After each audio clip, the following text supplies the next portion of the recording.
Hello everyone and welcome to my Adobe After Effects tutorial. In this video, I'm going to talk about keyframe velocity inside Adobe After Effects. So basically what exactly is keyframe velocity? Now in my previous tutorials, I've been covering animation and layer properties, those basic 5 layer properties. And which brings me to this very interesting topic of keyframe velocity. So what keyframe velocity really means is how a keyframe behaves, or what is the speed of the animation caused by those keyframes. So for example, if I hit the PQ on my keyboard to reveal the position property, and if I start the animation at this spot, and if I move ahead in time, and if I bring this text layer down, you can see right now I've created this one path of animation, right? If I was to zoom in, you can see that I've got these different dots, or actually these are some different frames which make up my full path. What these really are frames. So right at the very first frame, you can see, wait a sec, you can see that my anchor point will jump, if I go to the next frame, you will see that my anchor point jumps to the next frame or this next dot, and it just keeps on going, and it does that for every frame. So if I hit the page down key on my keyboard, you will see that it jumps. You can see that my anchor point right here, it jumped to this dot, and it does that again for the next frame. So those are basically my frames, okay, every single frame which make up this full one path. Now you can see right now every this one small dot or one frame has been equally spaced in the path. So meaning I'm gonna get a very linear or very uniform speed in the whole animation. Now this is very nice, okay, it comes down very nicely, slowly, and this entire thing looks nice. But you can see at the start, it starts at a very uniform speed and it ends in a very abrupt way. You can see that, as if it just touched a wall or a full solid layer or something. So that is not very realistic. For example, I'm going to create a very, actually I'm going to give you a better example. I'm going to come over here to my shapes layer. I'm going to take my ellipse tool. I'm just going to draw a quick ball, white ball. So, and we're going to animate this. So you have this white ball over here, and I'm going to hit the PQ on my keyboard to reveal the position keyframe, start the animation. I'm going to bring this down.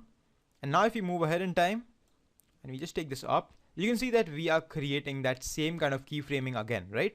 Now if you play it, you can see a ball in real life doesn't really behave like this. It doesn't start, wait a sec, let me just make it a little slow. You can see it doesn't start at a uniform speed, okay? It usually starts slow, then it picks up speed, and then it ends in a very slow manner, in a smooth manner. And in this case, it just ends abruptly in a very odd way. So that's not really very realistic. So what I'm going to do is I'm going to select this keyframe, okay? I'm going to do a right click. I'm going to go to keyframe assistant, and I'm going to take easy ease. Now usually I would have pressed F9, but right now due to recording I cannot do that. So if you so for you, I really recommend you using the keyboard shortcut, because this is something that you'll be using very often inside After Effects. So keyboard shortcut is very easy, okay, and therefore definitely learn it. And what this really does is it changes the the way these frames have been placed. And see, take a look at this.